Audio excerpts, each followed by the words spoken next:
என் செல்ல குழந்தையே, இன்று இந்த வராகியானவள் உன் கண்களில் பட்டால் உடனே இந்த தாயானவள் என் வாக்கினை நீ கேட்டுவிடு.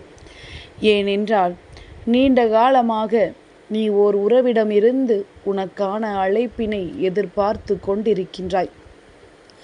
அந்த அழைப்பு இப்பொழுது கிடைக்குமா, நாளை வருமா என்று எதிர்நோக்கி நின்றிருக்கின்ற உனக்கு இந்த ஆடி கடைசி செவ்வாயில் இந்த வராகி கொண்டு வந்திருக்கின்ற வாக்கின் மூலமாக எண்ணி 24 மணி நேரத்திற்குள் அது உனக்கு கிடைக்கப் போகிறது என்று சொன்னால், என் பிள்ளை, இந்த தாயானவள் என் வாக்கினை நீ கேட்காமல் சென்று விடுவாயா என்ன? என் தங்கமே, உனக்கு இந்த வாழ்க்கை தந்திருக்கின்ற ஒவ்வொரு சூழ்நிலைகளையும் சரியாக நீ புரிந்து கொள்ள வேண்டிய நேரம் வந்துவிட்டது. ஒருவர் வேண்டும் என்றே உன்னை மறந்து நிற்கிறார்கள் என்றால், அவர்களுக்காக நீ எதிர்பார்த்து காத்து நின்று கொண்டு உன் மனதையும் உன்னுடைய நேரத்தையும் நீ தொலைத்து விட்டாய் என்று அர்த்தம். அப்படி நிற்காமல், என் பிள்ளை, எப்பொழுது நம்மை தேடி வருகிறார்களோ வரட்டும் என்றிருந்திருந்தால் இத்தனை காலமும் உனக்கு வீணாகி இருக்காது.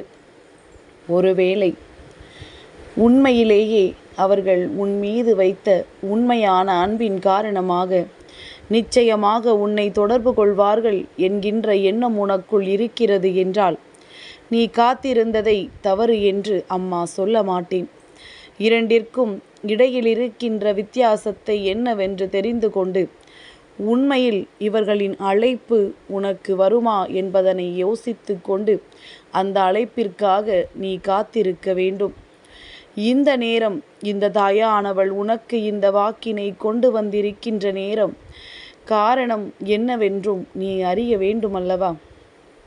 என் பிள்ளையை, சிலருக்கு தன்னுடைய மன கஷ்டங்கள், மனக்கவலைகள் எதுவாக இருந்தாலும் ஒருவரிடத்தில் பகிர்ந்து கொண்டிருப்பார்கள்.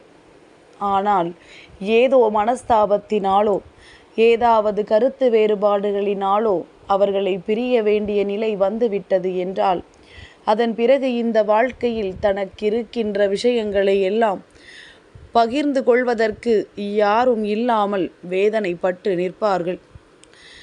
நமக்கு பெரிதாக இவர்களால் எதுவும் இல்லை என்றாலும் கூட, நம்முடைய ஒரு சில வார்த்தைகளுக்காவது மதிப்பு கொடுத்து நம் கஷ்டம் என்னவென்று கேட்பார்களே என்கின்ற எண்ணம் இருந்து கொண்டிருக்கும் அல்லவா? அதுபோன்று உனக்கு ஒருவரின் நட்பு வாழ்க்கையில் இருந்து இப்பொழுது இல்லாமல் போய்விட்டது. நான் எவ்வளவுதான் ஆறுதலை உனக்கு சொன்னாலும், எவ்வளவுதான் உனக்கு துணையாக நின்றாலும், இவர் ஒருவரினுடைய வார்த்தைகள் உனக்கு கிடைத்து விட்டால், இவர் ஒருவரினுடைய நட்பு உனக்கு தொடர்ந்து வந்தால் போதும் என்று என் பிள்ளை நீ நினைப்பதை என்னால் புரிந்து கொள்ள முடிகின்றது. அருகில் இருந்து கொண்டு கையை பிடித்து ஒருவர் சொல்கின்ற ஆறுதலை விட மேலானது எதுவும் இல்லை என்று என் பிள்ளை நீ நினைக்கின்றாய். உன்னுடைய இந்த ஏக்கத்தை போக்க வேண்டும் என்று அம்மா முடிவு செய்திருக்கின்றேன். என் பிள்ளை, எத்தனை காலம்தான் நீயும் இப்படியே ஏங்கிக் கொண்டிருப்பாய்? உன் வாழ்க்கையில் இத்தனை நாளும் நடந்த ஒவ்வொரு பிரச்சனைகளையும் நீ சரியாக தெரிந்து கொண்டு, உனக்கு வாழ்க்கையில் என்ன வேண்டும் என்ன வேண்டாம் என்பதனை முதலில் உணர்ந்து கொண்டு இந்த வாழ்க்கையை நீ வாழத் தொடங்கி இருக்கின்றாய் என்றால், நிச்சயமாக உனக்கான அத்தனை விஷயங்களையும் நான் உன் கண் முன்னால் கொண்டு வந்து நிறுத்துவேன். உனக்கு என்ன வேண்டும் என்பதனை அம்மா புரிந்து கொண்டு, நீ கேட்பதற்கு முன்பாகவே அதை உன் கைகளில் நான் கொண்டு வந்து கொடுப்பேன். உனக்கு என்னை பற்றி நன்றாக தெரியுமல்லவா? இந்த தாயானவள் சர்வசாதாரணமாகவெல்லாம் யாரிடத்திலும் எந்த ஒரு விஷயத்திற்காகவும் காக்க வைக்க வேண்டும் என்று நினைத்தது கிடையாது. உனக்கு இத்தனை நாள் இந்த காத்திருப்பு தொடர்ந்ததற்கு காரணம் என்ன தெரியுமா? உண்மையாகவே ஒரு உறவு உன் மீது அக்கறை வைத்திருந்தால் எப்பேற்பட்ட சூழ்நிலையிலும் அந்த உறவு உன்னை பிரிந்திருக்காது. எப்பேற்பட்ட கஷ்டத்திலும் நாம் இவர்களோடு பேசவில்லை என்றால் இவர்களுக்கு வேறு யாரும் இல்லையே என்பதனை அது புரிந்திருக்கும். மீண்டும் உன்னை விலகிச் செல்ல ஒரு நாளும் நினைத்திருக்க மாட்டார்கள். அதையெல்லாம் கடந்து அவர்கள் இப்படி உன்னுடைய பிரிவை தாங்கி நிற்கிறார்கள் என்றால் அவர்களினுடைய எண்ணங்கள் என்னவாக இருக்கிறது என்பதனை முதலில் நீ புரிந்து கொள். என் தங்கமே, ஒருவரோடு பேசிவிட்டால் இங்கு எல்லாம் முடிந்துவிடப் போவதில்லை.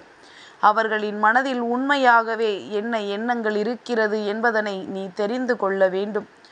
உண்மையாகவே உன் மீது உண்மையான அன்பு கொண்டுதான் அவர்கள் உன்னோடு இத்தனை காலமும் பேசினார்களா, அல்லது நீ மட்டும்தான் உண்மையான அன்பு கொண்டாயா?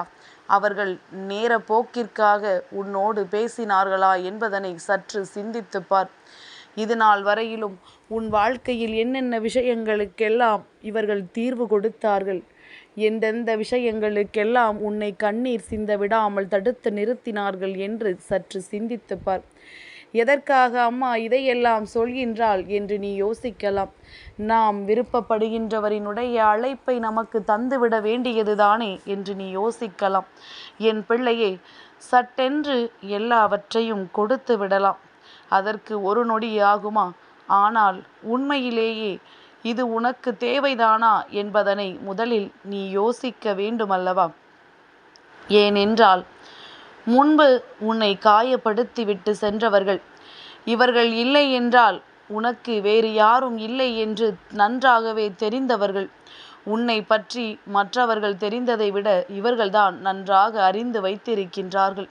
அப்படி இருக்கும் பொழுது சட்டென்று உன்னை தனியே தவிக்க விட்டவர்களை நீ மீண்டும் அவர்களின் அழைப்பை எதிர்பார்த்து காத்து நிற்பது சரிதானா என்பதனை ஒரு முறை நீ சிந்தித்துவிட்டு, இல்லை அம்மா, எனக்கு அவர்களின் அழைப்பு வேண்டும் என்று சொல்லும் பட்சத்தில் நிச்சயமாக எண்ணி 24 மணி நேரத்திற்குள் அவர்களிடமிருந்து உனக்கான அழைப்பு வந்துவிடும். அதில் எந்த ஒரு மாற்று கருத்தும் கிடையாது. எல்லாவற்றிற்கும் ஒரு புரிதல் இருக்க வேண்டும். அதுபோலத்தான் தேவையில்லாத உறவுகளை சேர்த்து வைத்து கொண்டு அதன் பிறகு அவர்கள் காயப்படுத்தி விட்டார்கள் என்று எண்ணி வருந்துவதை விட உண்மையில் நிலை என்னவென்று உணர்ந்து சரியா தவறா என்பதனை நீ புரிந்து கொண்டால் நிச்சயமாக இந்த வாழ்க்கையில் எல்லாமுமே உனக்கு சாதகமாக மாறிவிடும். எந்த ஒரு விஷயத்தையும் உன்னால் நிச்சயமாக கடந்து வந்துவிட முடியும். யார் நினைத்தாலும் உனக்கு எந்த ஒரு கஷ்டங்களையும் மனதளவில் கொடுத்து விட முடியாது. நீயாகத்தானே இது போன்ற பிரச்சனைகளை எல்லாம் ஏற்றுக்கொள்கின்றாய். நான் சொல்வது போல உண்மை இல்லை என்று தெரிந்த பிறகும் அவர்களை தேடிச் சென்று நீ மேலும் உன்னுடைய தகுதியை குறைத்து கொள்ளாதே. அது உண்மையான அன்பாக இருக்கும் பட்சத்தில் நீ எப்படி அவர்களை தேடுகின்றாயோ அப்படித்தான் அவர்களும் உன்னை தேடிக்கொண்டிருப்பார்கள். அது உண்மை என்றால் நிச்சயமாக உனக்கு அவர்களிடத்திலிருந்து அழைப்பு வரும். என் பிள்ளையே, அப்படி இல்லை அம்மா, நான் அவர்களுக்காக காத்திருப்பதை விட நானே அவர்களை அழைக்கிறேன் என்று நீ சொல்வாயானால் தாராளமாக நீ அழைத்து பார்க்கலாம்.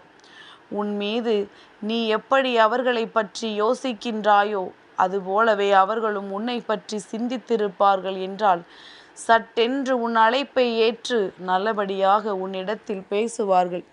அப்படி இல்லை, இந்த அழைப்பை எதிர்பார்க்காமல் அவர்கள் வேண்டும் என்றே அதை துண்டிக்கிறார்கள் என்றால் இனி ஒரு பொழுதும் அந்த உறவை நீ நாடி செல்லாதே. அது போலியானது என்பதனை நீ புரிந்து கொள்ள வேண்டும். அப்படி உன் வாழ்க்கையில் நடந்துவிட்டது என்றால் நிச்சயமாக இந்த வராகி உன் வாழ்க்கையில் இருக்கின்ற உண்மையான உறவினை உனக்கு நான் அடையாளம் காண்பித்து கொடுப்பேன் என்பதனை நீ மறந்து விடாதே. இந்த வாழ்க்கை உனக்கு கொடுக்கின்ற அத்தனை சந்தோஷங்களையும் நான் ஒட்டு மொத்தமாக உன் கைகளில் கொண்டு வந்து கொடுப்பேன் என்பதனை நீ மறக்கக்கூடாது. உனக்கான அழைப்பு அவர்களிடத்திலிருந்து வரவில்லை என்றால் என்ன? இந்த தாயானவள் என்னிடத்திலிருந்து எப்பொழுதுமே உனக்கு வந்து கொண்டே இருக்கும் என்பதனை நினைவில் வைத்து கொண்டு எல்லாமும் உன்னுடைய நல்லதற்காகத்தான் என்பதனை தெரிந்து கொண்டு உன் சந்தோஷத்தை மட்டும் யாருக்காகவும் எதற்காகவும் விட்டு கொடுக்காமல் இரு. நடப்பது எல்லாமும் உனக்கு நன்மைகளாகவே நடக்கும். என் செல்ல குழந்தைக்கு இந்த வராகி அம்மாவினுடைய ஆசீர்வாதங்கள் எப்பொழுதுமே முழுமையாக கிடைக்கும்.